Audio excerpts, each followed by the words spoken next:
Hey students, Chapter 17, Waste Management. Let's get to it. This chapter starts out talking about aluminum cans, and in 1965 they really became quite the thing to use instead of steel and tin. A lot of advantages over those other metals. So the problem though was, and is that we use so many cans per person. In the book it talks about that the average American usage of aluminum cans is 340 cans per person per year. So that's about like 11 pounds or 5 kilograms of aluminum cans. That's a lot. Now maybe you don't use that many, I don't use that many, but if you average it out, that's what it comes to. So another disadvantage of using aluminum cans is it has to be sourced from this rock here that I have, and there's a picture in another slide of this type of rock. This is bauxite. And if you see those little flecks in bauxite, that's what they have to get out of to then process it to make it into aluminum. It is quite a process. So that's the negatives. The good news is that now that you know that we create so much waste from aluminum cans, what you can do is try to use less. If you open up your Pepsi, because you know Pepsi's better than Coke. Sorry, it just is. Though I don't drink as much anymore. It's pretty sugary. But if you open that aluminum can, try not to set it down at a party and forget about it and then open another one. Just be more cognizant of your usage of aluminum. Another thing you can do is recycle it. Think about it. Think about how much less energy it takes to just recycle a can. Yeah, it takes energy. It takes water. It takes the effort of you putting it in the recycling, of the trucks coming to get it. So that's fossil fuels, but it's a lot less than if you were to mine for the aluminum. First you have to find the land and clear the land, and then you bring equipment in and mine for it and get these rocks out and then bring that and get those specks out of it. It's a lot more energy to get it from raw material. So recycle your aluminum cans. Thank you. And there's that process I was telling you about. So what does your community do about its waste? Our community here in the Chicagoland area, there's no landfill near us that has any space left. They're filled, right? So we had many landfills in Illinois, but now what we do is we send our trash to a transfer station. There'll be a picture of that later in the presentation. And then send it off to like Three Oaks, Michigan and some other places. So we don't even have the room for our own trash. If you look up Hawaii, the reason that things are so expensive there, now I wouldn't know, I haven't been there yet, but they have to manage their waste in a different way. So how do we manage different kinds of waste, right? There's a difference between throwing away some chemicals that you have compared to throwing away a computer, compared to throwing away just your box of cereal. So how does a town manage all that? How does a nation manage that? We'll look at some other things too, the policies and the life cycle of products. So municipal solid waste, basically that's all that collection from your city. So in our area in DuPage County in Illinois, we're looking at about 8 pounds of garbage per person per day being that average. And once again, you're averaging it, you're dividing it all out. That's from, if you go to a car place or a school, or a store, and all the waste in that county that they produce, that's divided up between all our waste.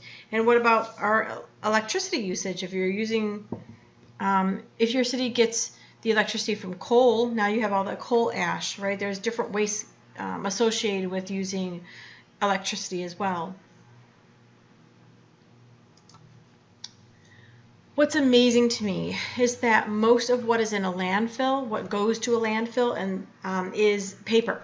So I've been to a landfill before on some tours that I've taken, and it's crazy how much paper is in there, because paper could be recycled, right? If it's dry and there's no food on it, it could be turned into some other product. Now, as you recycle paper, the paper fibers get shorter and shorter, so it's, end use would be maybe making paper towels out of it, like toilet paper, but all paper can be composted. So there's really no reason that paper should end up in a landfill, right? If we made composting more accessible, more common, easier to do, people learned about it more, we wouldn't have to throw away any more paper ever. So we would have more room in the landfill for things we really don't know what to do with. But some good news here. Our waste generation has been going down a bit. So, the education about recycling, making it more accessible as far as you've seen recycling bins around. Now, in a lot of places around the world, they still have open dumps. So there's a difference between a dump and a landfill. And a dump is just basically they dump everything. And in some areas, there are some areas like in the Philippines, and there's a video here that I will hook you up with on Blackboard. But there's these pickers that come to the site, and they try to pick out of there things that they can recycle for money, or maybe items they can sell, or items that they can just live off of, make their homes from. Sometimes they even look for food. And there are sanitary landfills. So that's what we have in the United States in most of the areas. Basically, it's very thought out, very planned out. Physics is factored into it, like how much garbage can you keep piling up on one hill before it would collapse, etc. And I'll show you a diagram of a landfill in just a second. But this here is that transfer station picture. And in our area, our garbage goes to this transfer station, and they dump it all in there. And then they bale it like in rectangular bales, and then those bales get put in a semi-truck, and then the semi-trucks drive all the way to another town, state, wherever, to take that garbage away and to landfill it. Sometimes at the transfer stations, some of the workers will jump down and they'll grab maybe big pieces of metal, or they'll grab, brand new TVs, whatever. There's so many things thrown away from stores. I've had students who worked retail, and they would tell me that places like Kohl's, just throwing away perfectly good towels if they can't sell, or in the mall, all those stores that sell clothes, they'll throw them away before, if they discount them and nobody's buying them, just throw them away. So we'll talk about that a little bit more in a second. So a landfill, very thought out. They pack down clay, right? Clay is that material that is so small that it packs tightly close together. Like think of a grain of sand. A grain of sand is actually very big, believe it or not. But if you think of sand and you pour water on sand and it just filters through really quickly, because those particles are big and they're not very close together. Well, clay, those particles are very small, and so they pack tightly together. And so if you try to pour water on that, it's not going to penetrate that very well. So they pack down clay, and then they put this plastic liner, and it's not very thick. I've seen one before. It's only about this thick, the one that I saw. So it's not very thick. It's very strong plastic, but, so they have all these layers in that landfill. And the problem is that, what if there's an earthquake, or, something happens under the ground? Maybe they're fracking for natural gas. That's a whole different topic, right, that you learned in one of the previous chapters. And that cracks that liner. Well, now you're going to have poisonous water making its way down to groundwater and poisoning our groundwater, right? We try to prevent that, but if you're not separating out your hazardous garbage, your hazardous waste, then that's all going to be mixed up. So and for all the years that we didn't even think of that, that's all in that landfill. So you're talking about battery acids and pharmaceuticals, right? Medicines. You're talking about acids and pesticides and fertilizers, animal waste, carcasses, right? Whatever was thrown into landfills before more and more rules kind of came into place. But as time goes on, they get more organized, and they have to monitor it for several years after. So they can try to close it in a very responsible way, so eventually it could become a park or a hiking trail, something like that, if the methane gas is monitored well and taken care of very well. I can't think of the word I want to use right now. But a landfill will only produce methane for about 15 years, so there's really only a good amount of decomposition happening in landfills for, like I said, about the first 15 years. Then it really doesn't do much decomposing after that. For organic matter and other matter to decompose, you need water, you need air, you need microbes, and a landfill so tightly packed together with all that trash, it doesn't allow it to have all those elements that's needed for decomposition. So unfortunately, even something like a newspaper that could decompose, if you just bury it in your yard, in a couple weeks it could be gone. Try it. If you put that in a landfill, it may never decompose, right? So there's a garbologist, he's passed away since, William Rathje, and I'll put a video up for that too. But he basically had his class do core samples, take samples of landfills, and they found hot dogs that were over 50 years old. They found grass clippings and newspapers, and that's how they dated things. They would dig down, and they knew because of the magazines or newspapers the year that garbage was put into the landfill. And these things didn't decompose. The grass was still green, the green clippings, right? So it's not a good solution for turning these resources back into something we can use. Sometimes people talk about mining landfills, like going in there and getting out like the precious metals and things like that. But think of all the dangerous things that could be in a landfill and how dangerous that could be, unearthing everything from a landfill just to get its resources. So maybe technology will catch up to that, and someday we'll have to do that. This energy, methane can be turned into energy, WTE, waste to energy sites. So some wastewater treatment plants, landfills are using that methane to create energy. However, it's a very dirty gas. It's not the easiest gas to turn into energy, so sometimes it just gets burned off. Maybe when you're driving down the highway, you see those flames coming off of a landfill site or a closed landfill site. That's that methane being burned off. So incineration, well, why don't you just burn it? Well, you can, and reduces the solids. It reduces it quite a bit. And so then you just have to bury that smaller amount of solids in a landfill. But remember, when you burn something, right, you can't, matter's neither created or destroyed. It's just changed in form. So you're taking solids and you're changing it to a gas and to an ash solid.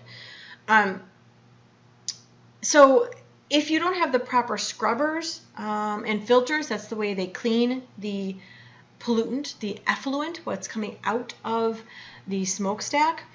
If you're not required to by regulations, if you're not required to have really good scrubbers to reduce those poisons, then you're letting poisons out into the air.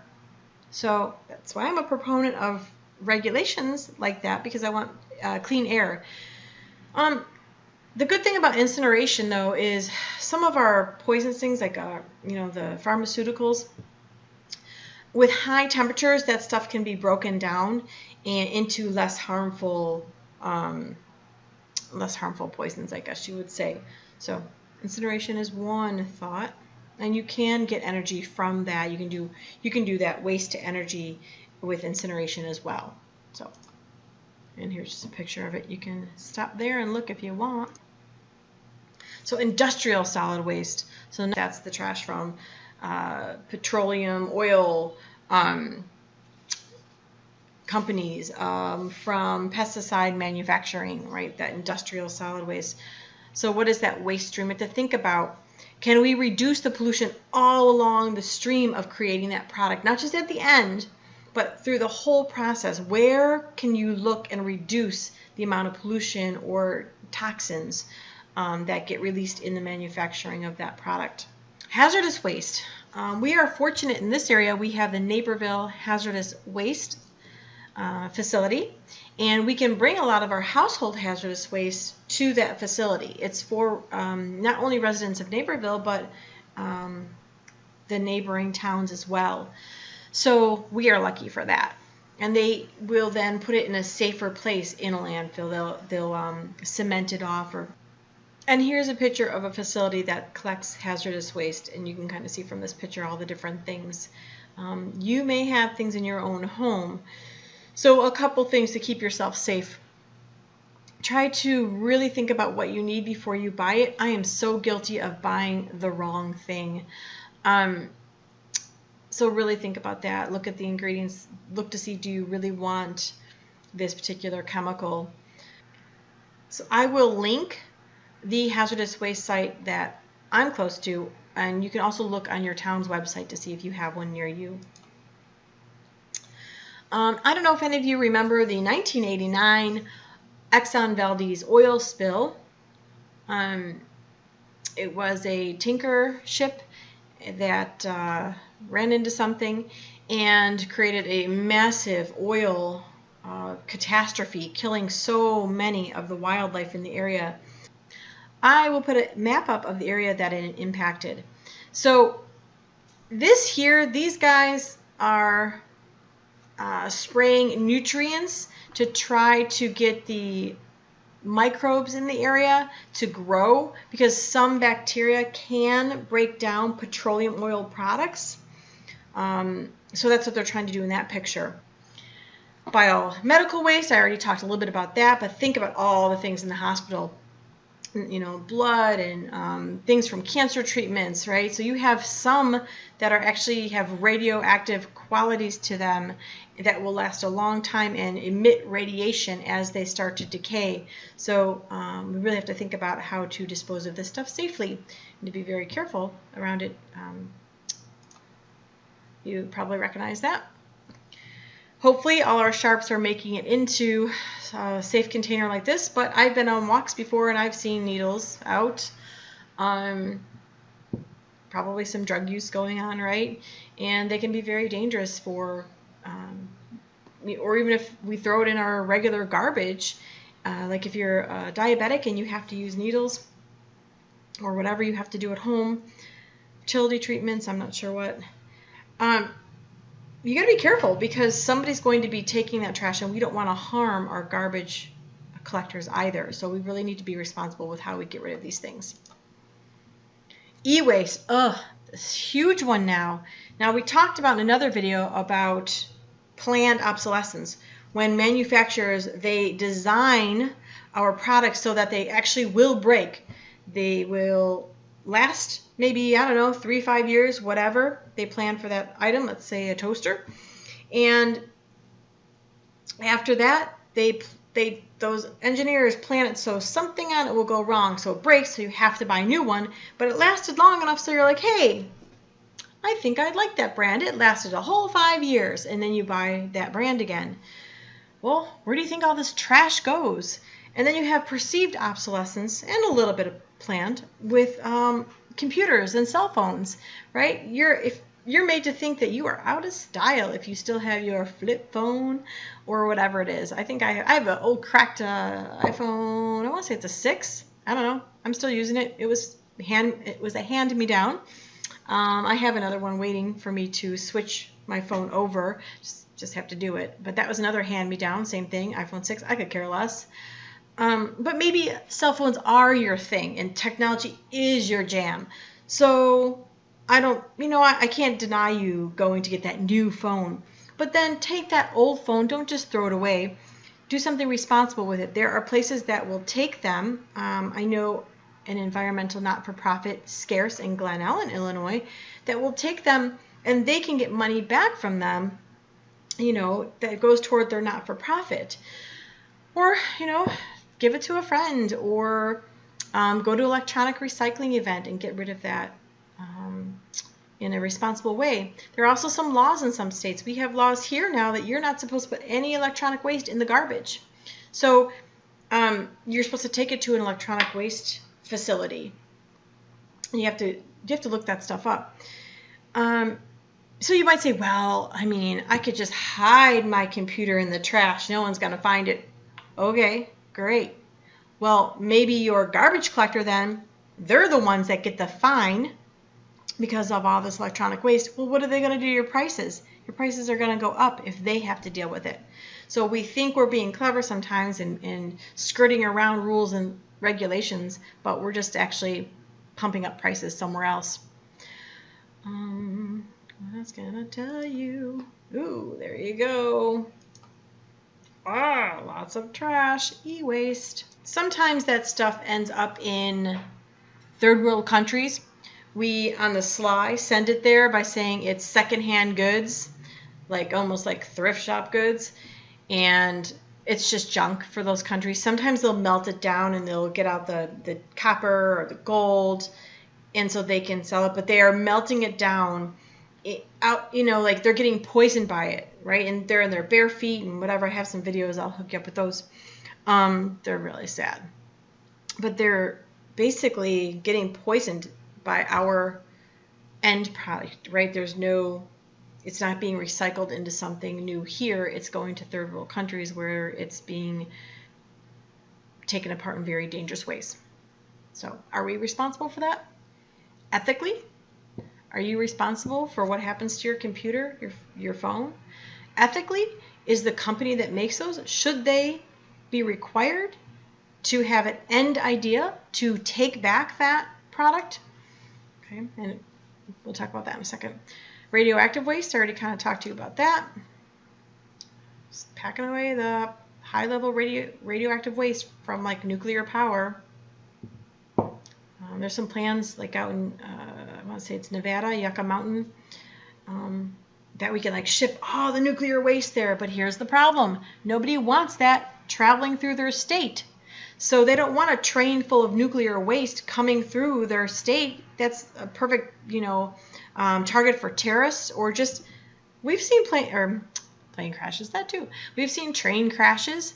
We don't know what's going to happen, so we wouldn't want that to go off track or hit a truck that's trying to cross the tracks and then spill out into some state and poison everybody. So, but as you notice, look at all the nuclear fuel waste sites all along water, right? So a little bit scary. This is our largest freshwater supply, the Great Lakes, and we are risking poisoning it. So we have to reduce that waste stream. So not just recycling something when you are done with it or reusing it, right? Let's say you buy cream cheese and you reuse that container for snacks for school. That's great. But when you go to the store, think about, do I really need this? Do I already have this at home? You can run all these questions through your head. How can I reuse this? Is this recyclable? And you can flip it over. Try not to buy anything that has a number 6 on the bottom. It'll say PS, that's polystyrene, and sometimes that's foam, so it's like foamed polystyrene or the solid. And so styrofoam, basically.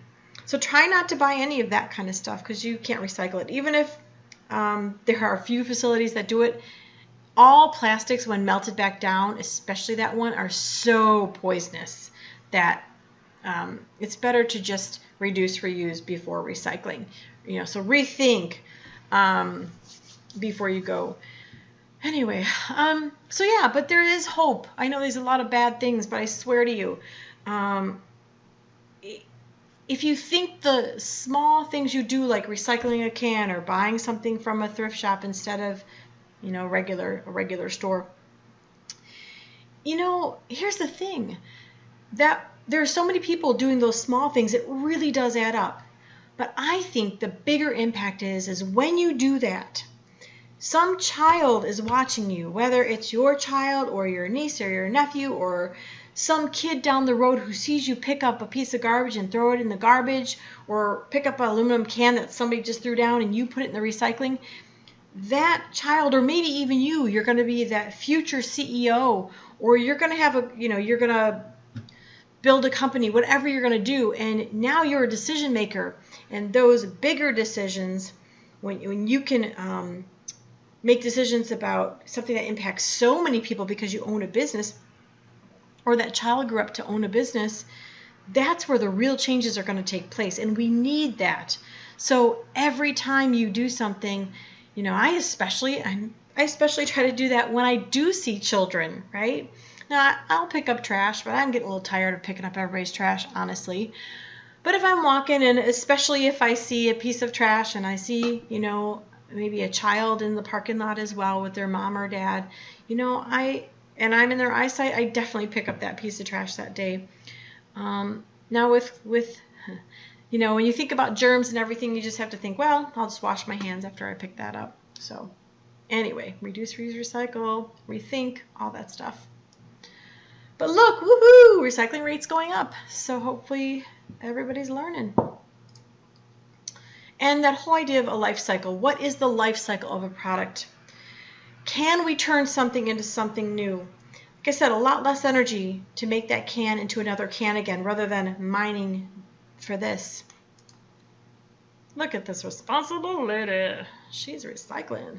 Anyway, this plastic is made into this nice plastic bench. So that life cycle. So rather than thinking about products as cradle, like, a baby's born, you put them in a cradle to grave, like someone gets old and they die, grave. Rather than cradle to grave products, we have to think about cradle to cradle. What can we do with this product to make something again? And I have a couple videos too. Nike Reuse a Shoe is one of the companies that I can think of. And I know Nike has some other issues about how they create their product in other countries. So, when you go to the store, when I go to the store, I am weighing so many different things in my head when I'm looking for a product. So is it recyclable? Is it sustainably harvested or made? What is the company? Are they treating their workers right? Are these fair prices? Do I mind paying a little bit more if they are a sustainable product? There are so many different things. And if I can't find that, maybe it supports breast cancer research, or maybe this one's humane. I think that every product we buy, we could at least buy it for some good reason. So maybe think about that when you're shopping. I'll tell you what, though, there's good things. Go recycle something. Go pick up garbage. You got this.